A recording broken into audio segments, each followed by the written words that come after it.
This is Jim Pete, the host of Everyone Hates Cleveland, the podcast here at waitingfornextyear.com. And Mike Hattery and I just spent almost an hour talking about the Cleveland Indians outfield. But before we dive into one of the most complex positions for the Cleveland Indians heading into 2017, I must tell you about two things. The first is Patreon. Today, I would love it if you would just check the page out. Go to www.patreon.com/WFNY and just check the page out. Check out all the tiers. Check out all of the fantastic extras that you can get for helping WFNY continue to provide you with the content that we've been providing for the past 9 years. Look, you're going to get that content anyways. All I'm asking is to check that website out. Take a look, www.patreon.com/WFNY, where you can become a patron at Patreon. The part two of this is kind of an ego boost for me. The waitingfornextyear.com podcast network, including myself and Mike Hattery for the EHC podcast, Dave Sterling, Scott Sargent, Craig Lindell. We provide the Cleveland area sports fans with the best podcast network on the planet, bar none. If you want Cleveland sports, this is the podcast for you. We talk about it all. What you can do to help out our podcast is go to iTunes and do three things. Subscribe, give us a rating, a 5-star rating would be preferable, or leave us a review. Give us a great review and we will read it on the podcast as long as it's appropriate. And even if it's not, we'll probably throw it in there in some form or fashion. We'll throw some cool beeps or whatnot. Go to iTunes, do all three. That would be great. Do one of the three. That helps out as well. And I will continue to check. Right now we're sitting at 28 ratings, I believe 16 reviews. Let's see if we can get that up to 50. That's our goal. Our goal is 50 by the end of March. Above that would be fantastic. So Patreon, iTunes, let's get on with the podcast.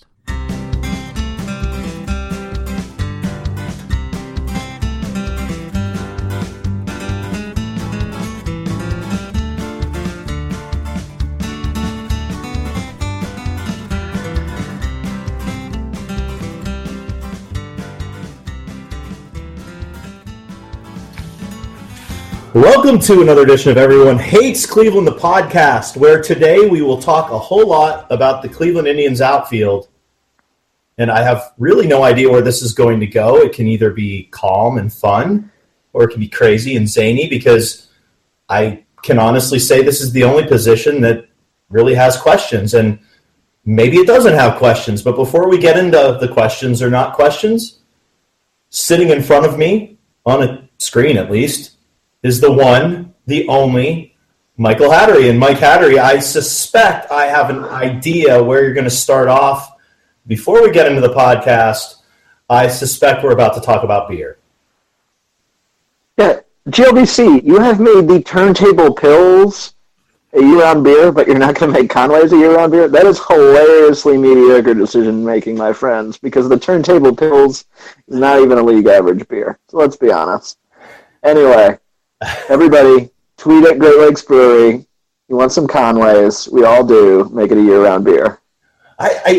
So, one of my favorite beers in Raleigh happens to be an Irish ale, and also seasonal. What's the deal? Why? Why are Irish ales seasonal? I get it, St. Paddy's Day, but come on. I don't know. It's not like Ireland's like a seasonal country or something. It's not like they take 9 months off in Ireland. I don't know what they do there. They're not. I don't know. Do they throw it in with Christmas ale? I don't know. It doesn't make any sense. I don't know. All right, and that's yeah. No, we can come back around to this, Mike, because it does as we get going with this. And they did reply to you with a tweet. I think they were being patronizing, but that's neither here nor there. Perhaps we can jog them a little bit with our rather sizable following, and perhaps we can get a tweet affair going where we can at least get them to acknowledge us twice. Yeah, I feel like I'm irritating their social media manager, because now I'll get a bunch of people replying and tweeting at them, and I know that there's somebody behind a phone screen God, why does this guy like this one beer of ours and not anything else? And that's fine. Well, Great Lakes Brewing is my favorite beer of choice, but of any kind. But I digress. We shall move on to baseball. And I'm sure when we talk about the starting rotation and when we talk about the relief situation, we'll probably be talking about Conway's, which I don't know would be a great sponsor for this year podcast. But Mike, this could be the long one. We're about to talk about the outfield, and I'm going to start off rather simple. Just, what are your thoughts right now as it stands with the potpourri of players we have? Just your first thought off the top of your head about the Indians outfield. Yod.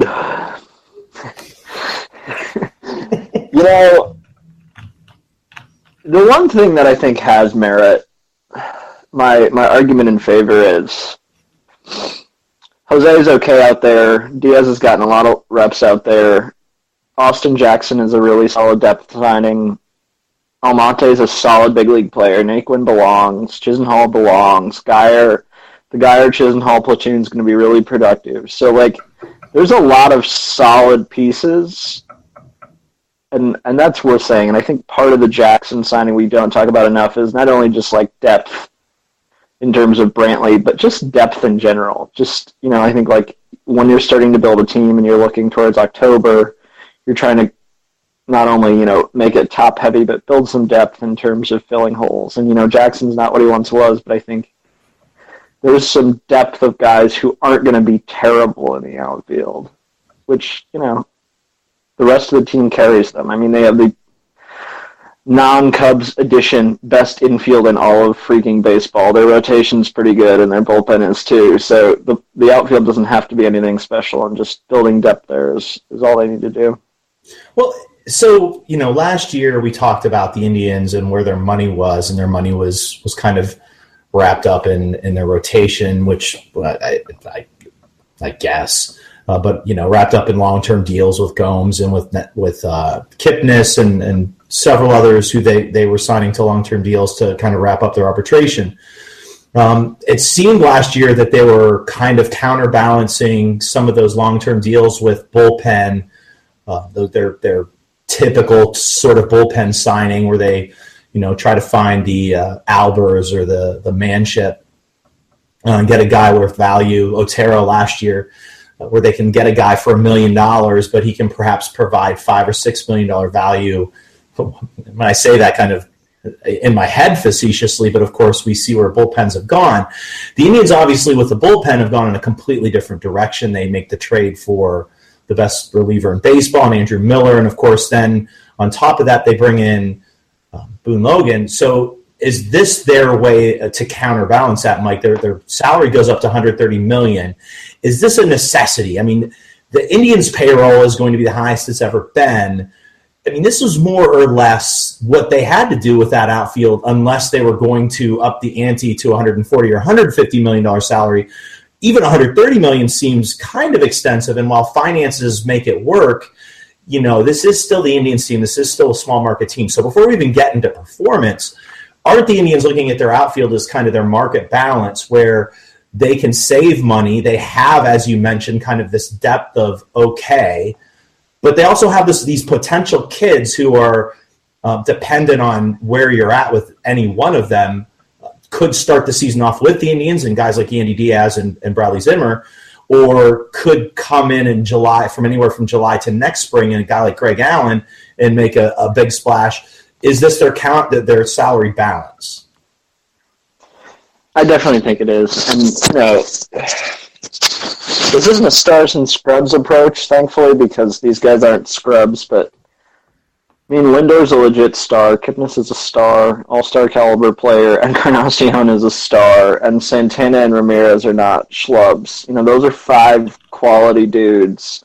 Your rotation has multiple stars. Your bullpen has 2 of the best relief pitchers in baseball. This is the area where they have to sort of limit asset investment, and ultimately, it's awesome because it's the area where they have players closest to the big leagues to impact their roster. So it worked out pretty well.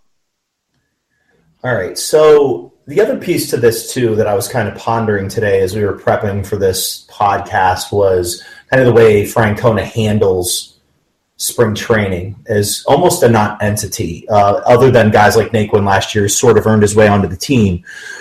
Francona almost looks at spring training as part of the regular season, where spring training doesn't really end for him until August when he sets his roster if they have a legit shot at the playoffs. We've seen that happen at least 2 of the years that he's been here with regards to players that he was giving chances to, bouncing back and forth. And now, as we've talked about in almost every podcast with this 10-day DL thing, it does seem like what the Indians have done with the unknowns of these minor league deals, and a guy like Austin Jackson, is it possible that Jackson has some sort of limit in his contract where they have to get rid of him? It does seem to me that Francona has this kind of setup right now where he's got some guys who have some bounceability factor with regards to service time and options, where they can bounce a guy back and forth like Naquin, bring up a guy like Diaz, and perhaps utilize some movement there. It seems like Francona is kind of content right now, kind of letting things kind of, siphon out until the right 3 guys are there. I think the other added bonus to this, too, with the unknown of Brantley, which we'll get into in a second, is it looks like Abraham Almonte is going to be available, although we said that at the same time last year, and I think we're almost a year to the day of his announcement. But we'll have Almonte all year, and he's a very malleable player. I mean, is this a case where Francona's not really concerned? As you mentioned, we've got some stars at other positions that can balance. We bring in a guy like Encarnacion. Offensively, it looks like we're pretty content with what we've got. And if the outfield doesn't match performance from last year, we have guys who can fill in the holes. I mean, I guess the one worry is defense, but don't you think that Francona's kind of looking at all of these guys and as well, we'll figure it out and injuries will happen? Yeah, it's one thing he's really, really good at. I think it's tough to admit, isn't it? It's tough to admit. So, Terry Francona is really good at his job. I think one of the things he does is, I think one of the best things that happened to the Indians last year that's under-discussed is that, they had Naquin up early. They felt like he needed to make a couple of adjustments for them to be comfortable with him going the rest of the way. They sent him down. He made a couple of adjustments to hitting off speed pitches, made a tweak or two, and added a bunch of power. And then they rode him the rest of the way, and they managed him really well. And he showed some warts, but he also was first year in the bigs, and he raked. But something more than that, yeah, I think he does a phenomenal job balancing. And I almost feel like you and I have to approach this podcast as like just a large over-under debate, right? Because there's like 9 dudes. I know, they're really. I mean, the funny, Namina nailed it on the head about a month and a half ago when he talked. I mean, there is 9 dudes, which hindered them in a way because you could only bring in guys on minor league deals, really. But it also helps a guy like Francona out who kind of likes having 9 dudes. I mean, gosh, are we gonna have a 9-man outfield, Mike? Yeah. It's going to be softball out there. There's going to be there's a sweeper out in center. Oh, you know what? Could this be one of those things where the front office is like taking care of things like one position at a time? So like this year it was the bullpen. So they got Miller, they got Logan. They've kind of, there's really one job available in the bullpen. Is it next year going to be the outfield where they kind of limit his options next year? It could be. It really could. That'd be phenomenal.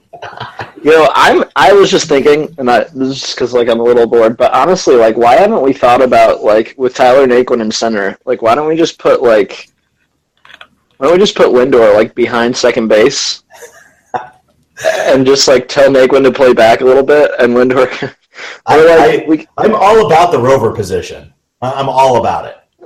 I just think we have a lot of athleticism in the infield, and then the outfield is just a collection of incompetence defensively. Well, this is not a segue by any stretch, but I think the elephant in the room is Mr. Soft Toss right now himself, Michael Brantley. As the same case last year, I think the big unknown, and I don't even know, I using the quotation marks if you're watching us on YouTube, the unknown is Michael Brantley's health. We can run through the cycle of what's gone on over the past year, but we might as well just start with what's happened this offseason. Initially, the rumor was that end of December he was going to be taking live pitching. We found out that was not the case, that he was, I think, swinging in January, maybe hitting off a tee. and of course now is taking soft toss. So he's apparently going through the stages of Little League, Mike. And at the pace he's going, I'm thinking that he should be ready to play again sometime in 2019. What's your, in all seriousness, what's your take on this? The bullish guy in me thinks that Michael Brantley's, if he's on this roster this year in any form or fashion and does anything of substance, it's icing on the cake. That I guess is the pessimistic Cleveland fan in me. Is there a chance that Michael Brantley actually can get healthy enough at this stage of his kind of rehab, which is now entering, the 18th month? Or more realistically here, Mike, are we looking at a guy who just isn't going to make it back? I mean, I'm torn. The pessimistic side of me is still there, but there is a small amount of optimism that thinks if we can get Brantley back, that this team could go from being, a 50-50 shot at a World Series title to maybe something better. Wow. Yeah, how about throwing that out in preseason? That was, I don't even know what to respond to right now. Reading between the lines and everything here that sort of ekes out, I will be shocked if Michael Brantley plays more than 40 games in 2017. Just flabbergasted. And that just really sucks. Just for Brantley, I mean, the Indians are a really good roster without him. They're probably, perhaps the best team in the American League without Michael Brantley, which is something we probably didn't think we could say 2 years ago, and that's fine. But I don't know. The Brantley thing is so hard to talk about. I agree with you. Pretty much my modus operandi is just to basically behave as if he doesn't exist until he proves that he exists again. If only they would have taken this approach, last year. But that's beside the point. I don't think we're going to see him in spring training. He maybe is a DH at some point. What I'm really struggling with here is if he's having this much trouble getting healthy, what they've essentially done, Mike, is taken away the DH from him by signing Edwin Encarnacion. And when we talked about first base, I think we talked about this. It's almost like that Encarnacion signing was the statement that Brantley's not going to be back because, even if he comes back and he's healthy, if they're in any sort of way, is the best thing to do. I mean, I get it. Maybe left field in Cleveland is kind of an easy position, but it's not like playing Major League Baseball. You can hide a guy who might get injured again with maybe a bum shoulder. I don't know. It seems to me like they're almost setting the stage for him not to come back until June or July until they can get him to 75 or 80%, which sure to me sounds like Travis Hafner. Yeah. Except for Hafner. I'm sort of curious. So we're talking, there's been so much conversation in the last couple of weeks about Carlos Santana in left field, which is honestly just hilariously foolish on so many levels. So if anybody tries to talk you into that, it's ridiculous. Don't read them. Stop it. But really, I love this podcast, man. This is why, Mike, we are seriously the number one Indians podcast in the podcast sphere. So I guess you could see Carlos playing a little left field. There is that case to be made insofar as progressive field, you have that really high wall. It's relatively shallow. Other than Fenway, if there's any left field you can hide someone in Major League Baseball, it's probably, well, I guess Houston is one. All right, I'm sorry. Of the three, those are the three. We'll say those are the three before I think about this any longer. So there's a case to be made for that. But I just, if I was to bet who's going to post more wins above replacement in 2017, Bradley Zimmer or Michael Brantley, I'd bet on Bradley Zimmer, and I'm not even particularly high on Zimmer compared to others. It's just where we are.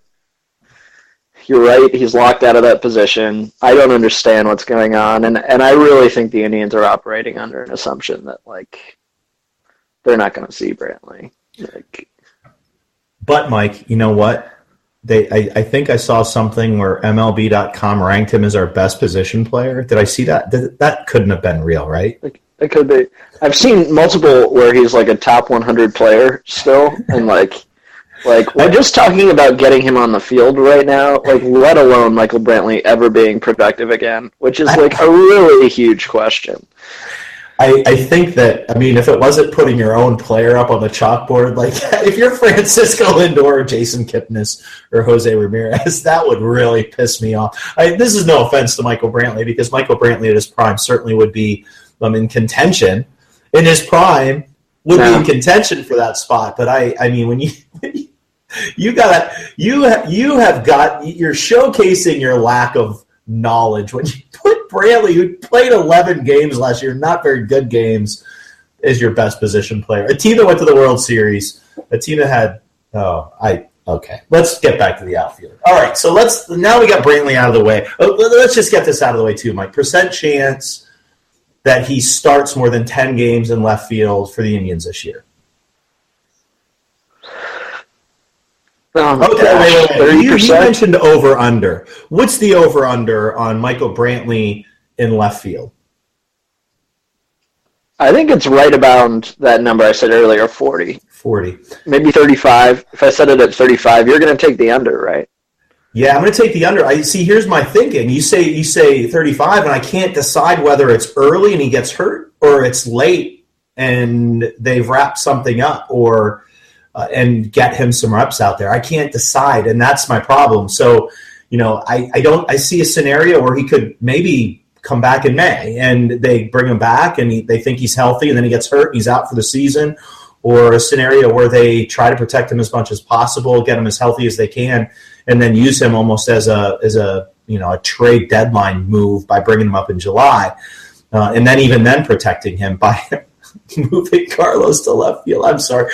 I don't know. I'm going to take 35 and 40 is a good number. I'm going to take the under on that just because I'm being pessimistic with him. I think the Indians, when they make the moves that they have, and they have the guys in the minors that they have, and obviously you're doing something with Yandy Diaz, and you've got a guy like Jose Ramirez who could actually play left field. I think that I just think they've prepped for them just to get them healthy and hope for the best. So I'll take the under on that. All right. So let's look at the outfield as a whole. I mean, I think the easiest position right now as it stands for me is right field, and that I think you're looking at a platoon of Chisenhall and Guyer, correct? Yeah. And I think accord. Yeah, and any thoughts there? I mean, Guyer proved his mettle in the World Series. A perfect platoon guy, a guy who excels under that circumstance. What do you get out? Is Chisenhall just who he is at this point? I mean, are we getting a guy? I'm doggish on Chisenhall. I mean, where are we at with him, Mike? Where are you at with him? I know you. I guess you're probably definitely higher on him than I am. But as a straight up platoon guy, he is what he is, right? Yeah, he's an above average defender who's average offensively, and he fits really well with Guyer because Guyer rakes. One of the weird things to me that's been discussed so far this spring is Guyer potentially getting reps in center field, Chisenhall not. I would rather see it reversed. I think the only thing that makes Chisenhall significantly more interesting is if you actually tried him out a little bit in center. But the Indians can, do that with both Naquin and Almonte, who are both left-handed hitters who beat up right-handed pitching. And truthfully, Chisenhall has a pretty short leash because if the Indians reach the following understanding, which is Tyler Naquin can't really defend center long, even that long term in this season. If they reach that belief, he offensively is just going to hit right-handed pitching better than Chisenhall at this point. I do see regression and everything, but Naquin's just better against right-handed pitching, in which case he's probably an average to above defender in right field. And so Chisenhall's a guy making $4 million more than him, and is worse than him. So, Chisenhall I think is not that far from being a flippable redundancy. And then, well, especially when you talk about a guy like Zimmer who's coming up, who many have penned in at right field because of his defensive deficiencies going forward. I know that's probably going to get me in trouble because somehow we'll get to him in a minute. All right, center field, you've mentioned the potential Chisenhall. You mentioned, I mean, you're looking at, I mean, to me, it's hard for me to call Almonte like the ultimate fourth outfielder because to me, he's the guy defensively you want in center over a guy like Naquin. But is this a case where Naquin is kind of the Francona's guy? I mean, I don't know. I mean, I kind of feel like Almonte's that way too. Is Almonte, I mean, is this going to be like a true split down the middle, or are they going to need Almonte? I mean, is this one of those scenarios where because Almonte's so good at all three positions, and when I say so good, I mean, he's a good defender.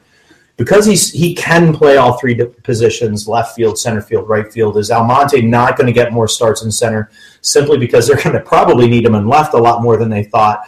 But he can also play right in a pinch. I mean, is that the deal? Are we going to see Naquin mostly in center? And what's the deal with Austin Jackson? I mean, is this the Indians trolling everybody? Or is because of his defensive ability? And I saw somewhere some brilliant mind mentioned the fact that if he was I take that back. But I mean, is Austin Jackson a factor? I mean, can he make this team? And we've got a guy like Yandy Diaz who's also getting reps in center, in winter ball. Is with Diaz, being a guy that all of us are fairly high on because of his contact potential offensively. What's his mystery glove? I mean, is this a guy who could come in and actually be a average to above average guy in center? Even though nobody has a clue what he can do in the outfield. Jim, I'm like sort of falling in love with this highly flexible Indians roster.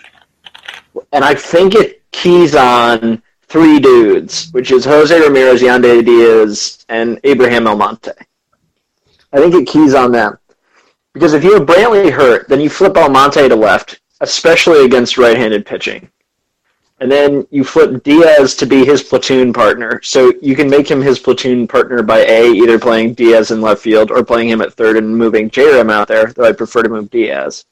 Then also you have your middle infield depth because you can move Ramirez over to Lindor's spot and start Diaz at third base if you want to go, And I think that's a big key. I think those guys are going to be getting a lot of reps, even if it doesn't start out the season that way.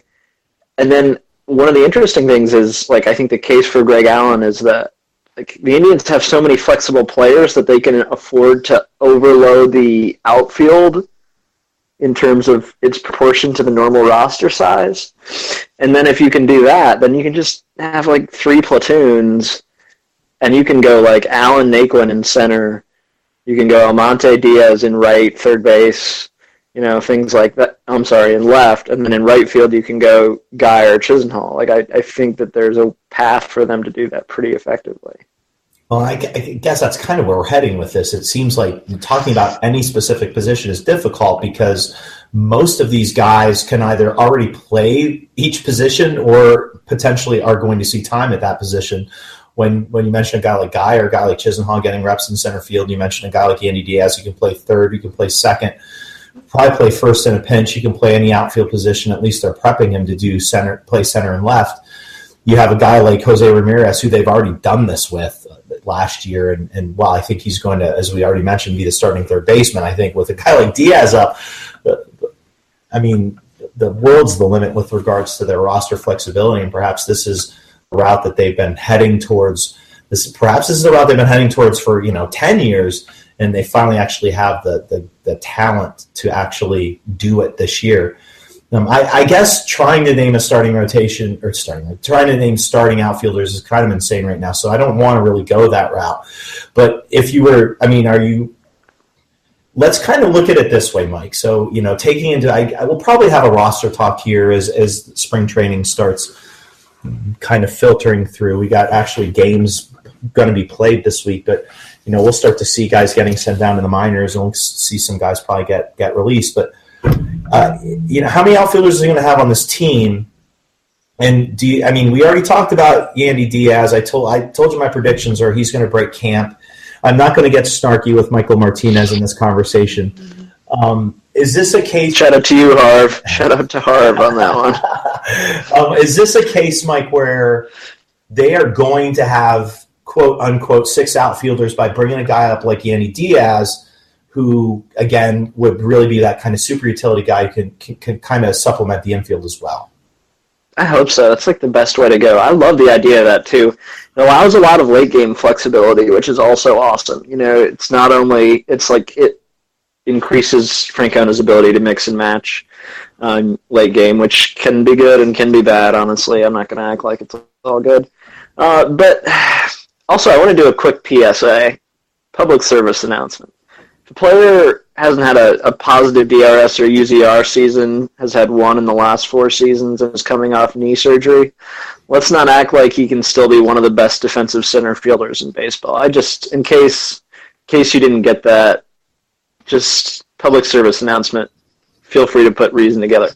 We're going to move back to this whole outfield thing, and I want to do this in an over-under thing, because I just think there's so many bodies, we don't know where it's going. So let's just make a bunch of bets that we're not going to hold ourselves accountable for and see what happens. All right. Okay? Here we go. So, I think Geyer and Chisenhall are easier. Over-under 100 games for Chisenhall. Under, but barely. Barely, okay. Over-under 100 games for Geyer.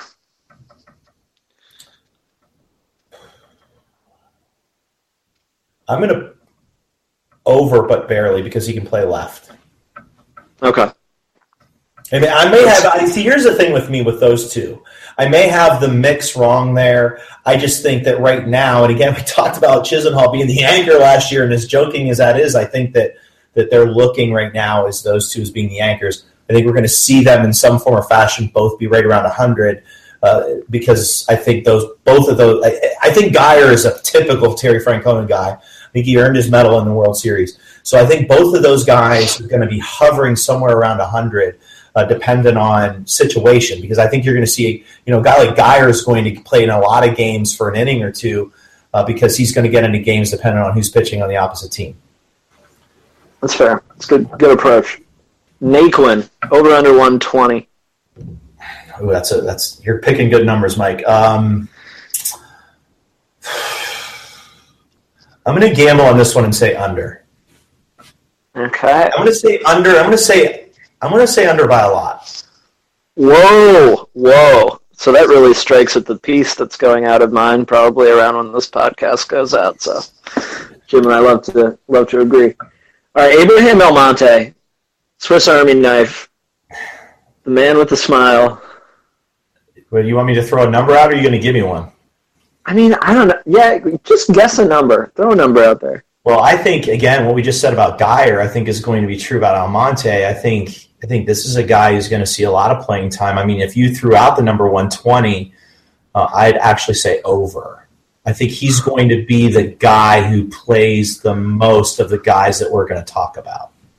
Just because I defensively, they have to have a guy out there defensively who's a stalwart, and I think, and I mean, that may be hyperbole for Almonte, but I think he's above average defender, and I think he's the one guy, if he's healthy, who you can put at any position in the outfield, and he can be average to above average. And I think they need to have that, especially dependent on who the other two guys are out there. And while you're bullish on Lonnie Chisenhall, the defender, I just don't buy it. I don't buy him as a defender as much as everybody else does.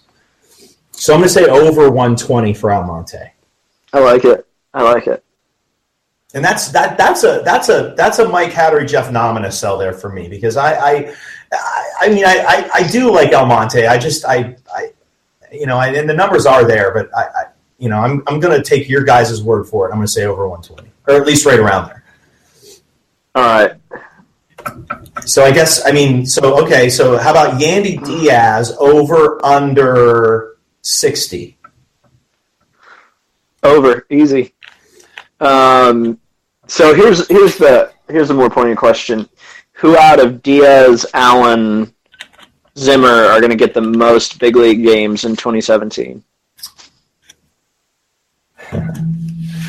Oh gosh, take the risk, Jim. Take the risk. I'm going to say Diaz just because but I think that this spring could tell the tale about who I just think this spring could tell the tale for Greg Allen. But I digress. I'm going to Yandy Diaz simply because I think he's ready. And while I think ceiling-wise, I hate talking ceilings, but I think ceiling-wise, I think because there's really not going to ever be power, I think his ceiling is what it is. We have a high-contact guy, might someday have a decent average, but I think Yandy Diaz is a guy who, malleability-wise, I think fits this team in the same way Jose Ramirez did last year. Maybe not to the extent, but I think he can fill that role very well. So I'm going to say Yandy Diaz. I'm going to put a little asterisk next to Greg Allen, and we'll talk a little bit about him in a second. But what are your thoughts on that, Mike? Yeah, I agree. I think you have to go Diaz just because there's nothing left for him to really show in the minors. His contact and walk skills are elite. Basically, he's just going to either add power long-term or not, but he's going to do that at the big league level, and he's probably not. And so I think it's Diaz just because of his positional flexibility and how ready his bat is for the big league level. And then I think it's, I think Allen's next on my list. I think Zimmer would be third. Zimmer is someone who I'm sorry, if you're rocking a 30% plus K rate, I just don't see how that's much of an improvement over Tyler Naquin. And I know he has a lot more power and steals more bases, so that's fair. But I just don't think the Indians are going to rush a guy. To be fair, he walks more. I don't know how that's going to translate, and Nam and I were talking about that today, kind of on my drive from North Carolina. He does walk more.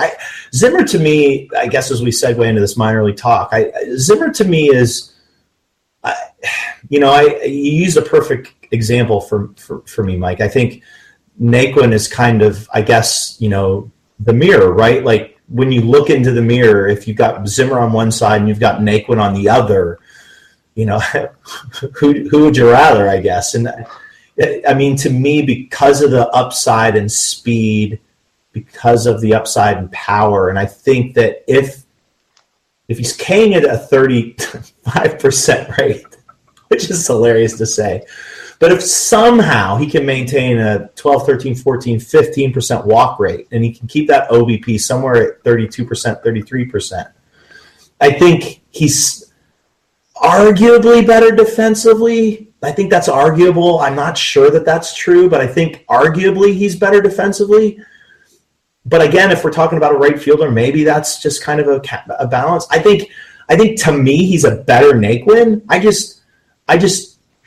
I don't know, man. I don't know how he breaks the lineup. I think what Greg Allen brings is a skill that none of the other guys that we've talked about can do. And I think Greg Allen's our best defensive player in the outfield in the whole organization. So that's his skill, and that's a skill they're going to need.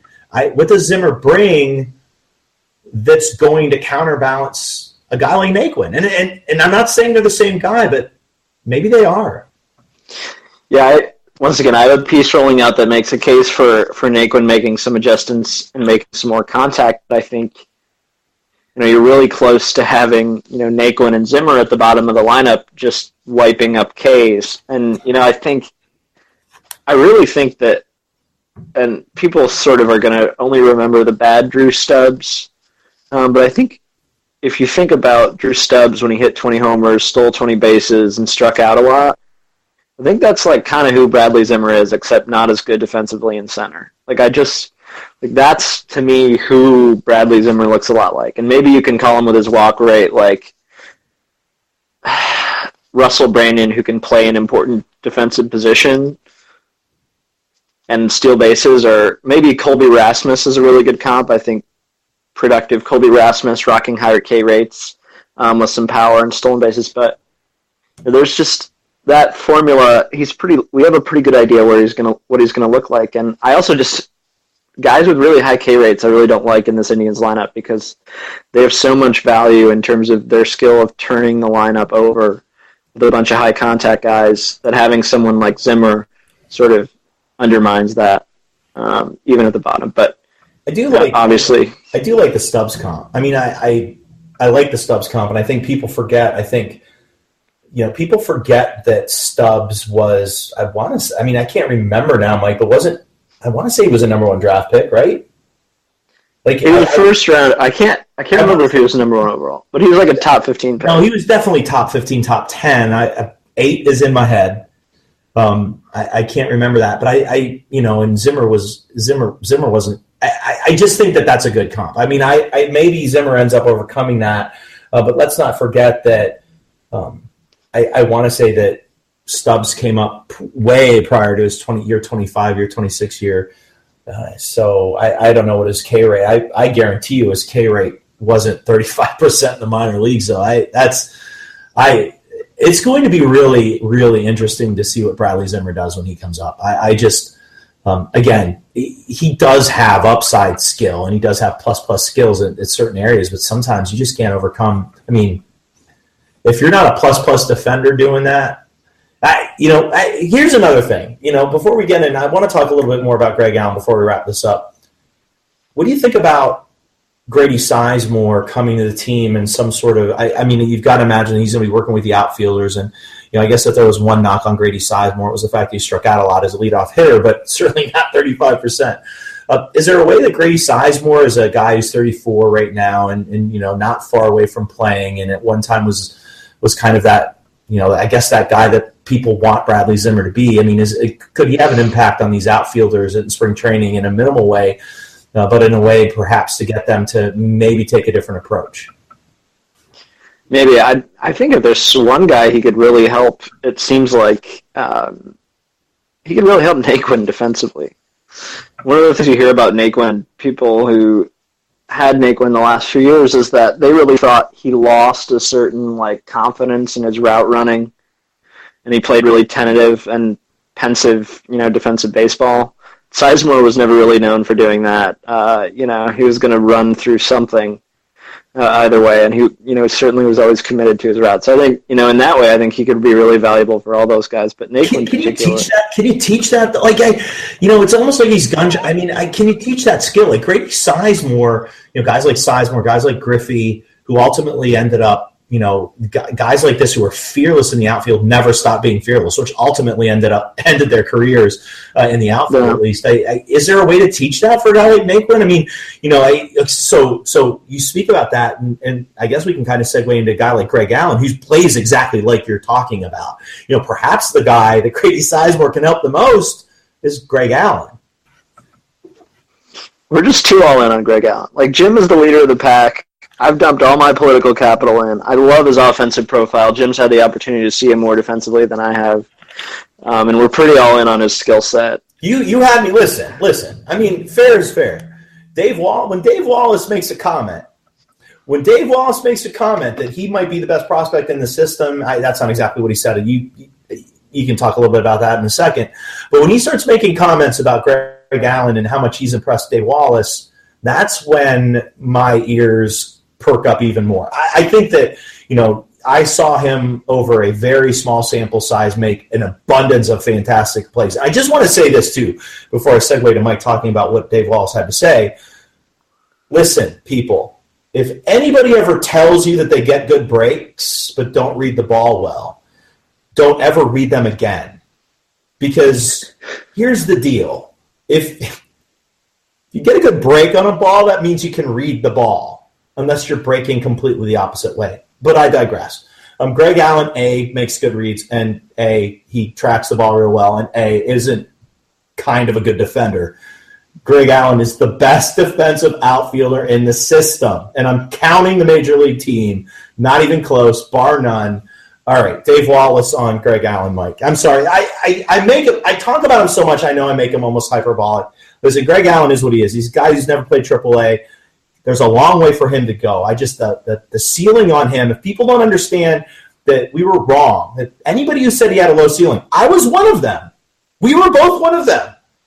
I'm pretty sure we were dead wrong on that. And then you see him win the endurance test.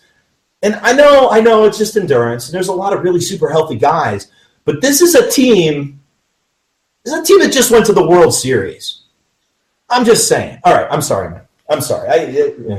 Greg Allen. No, I mean one of the little excerpts that I included that Dave Wallace provided me is how I think Allen is at the top of the system in his weightlifting comps. Like, he was like the strongest guy in spring training in the minor league system and in Double-A all year, which, you haven't seen power yet. But, I mean, this is a guy who has great contact skills, and the Indians have done a really good job of adding a little bit of power to guys with great contact skills. So, I mean, Jim and I fall in love. Like, I think one of the things for me is, like, I'm absolutely in love with his floor.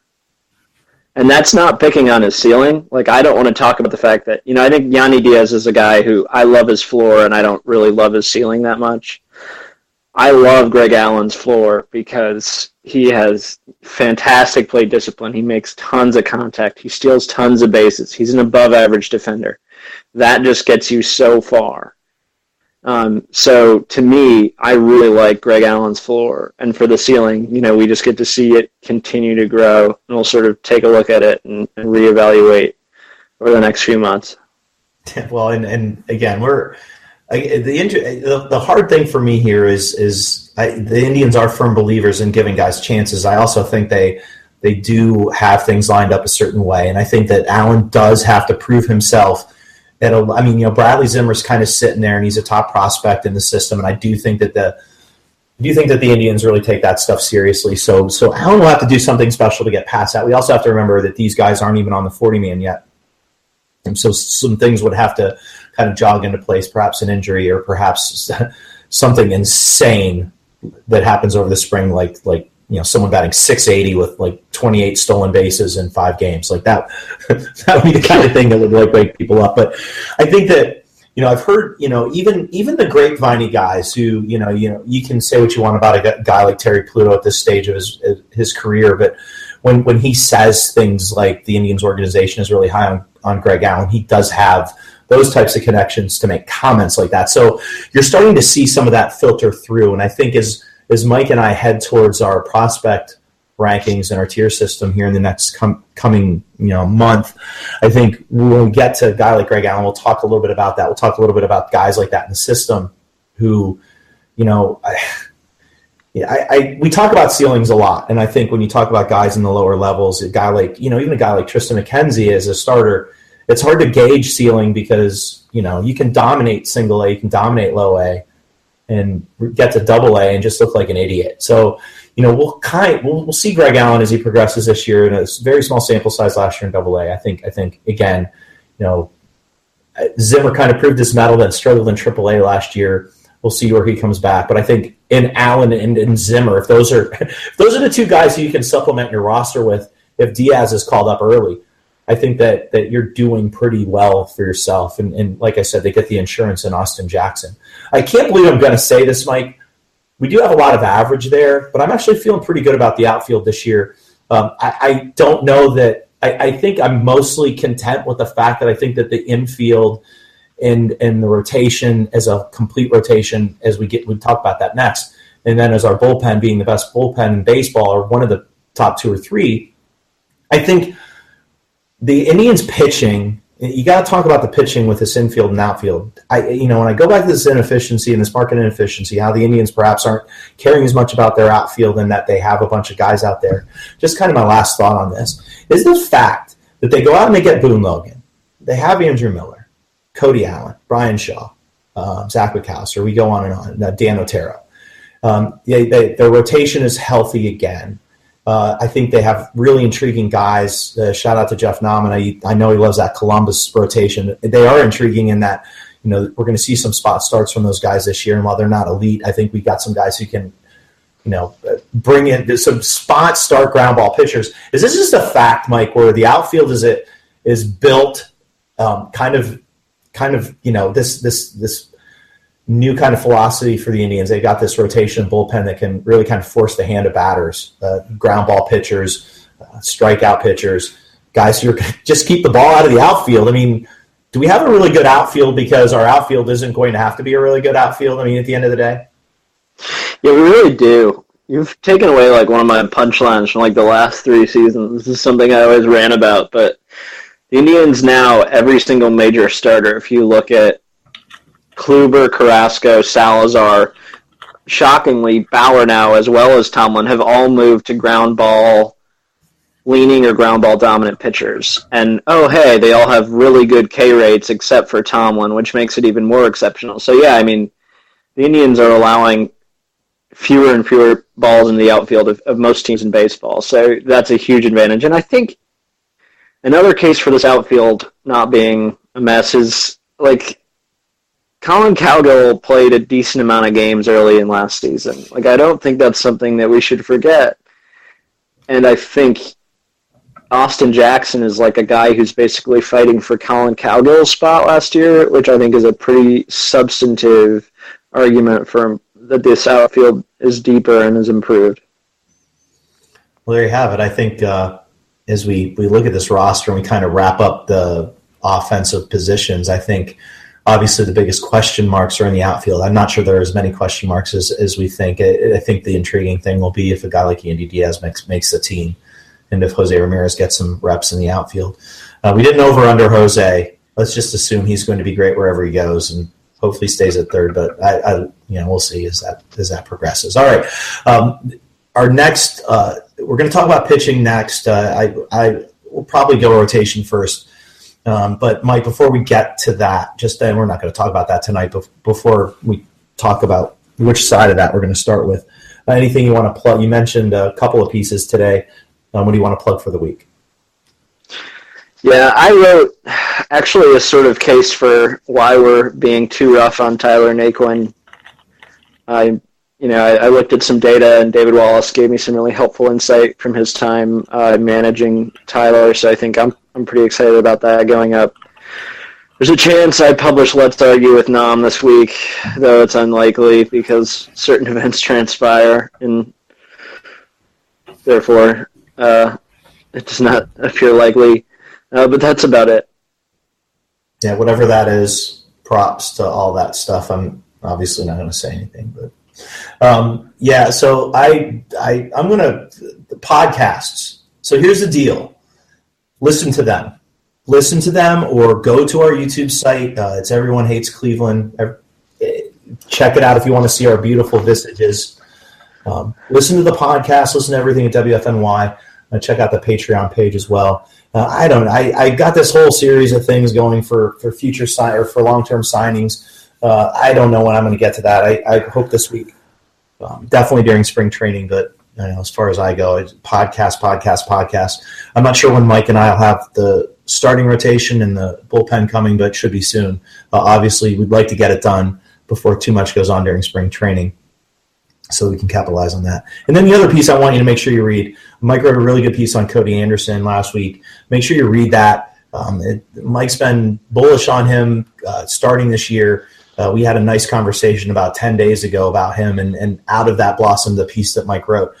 Probably one of the most, when we get to the rotation in the bullpen, I'm not really sure where Cody's going to fall there, but a really interesting look at Cody Anderson that you should check out. Kind of a flip turn from last year with regards to Anderson kind of learning about what he can do, and perhaps a year into it, maybe perhaps doing it, especially if they use him in the right way. All right, with that being said, this was a long one, but fortunately there was a reason for it. A lot of fun stuff. Make sure you check out all of our positional previews. We've got 2 left. I think we're going to leave out the utility. I think we've covered that well enough. And, if Michael Martinez makes this team, perhaps here's the deal, Mike. This is what we're closing with. Are you in on me with this? If Michael Martinez makes the team, we are going to do a Michael Martinez podcast. Just him. Michael Martinez, me and you, will pull Nam into this. The 3 of us talking Michael Martinez. What do you think? And Harv, that one will be for you. It'll be all positive. We love him. Go Michael Martinez. Go away. On that note, we'll see you later. Have a good night, everybody.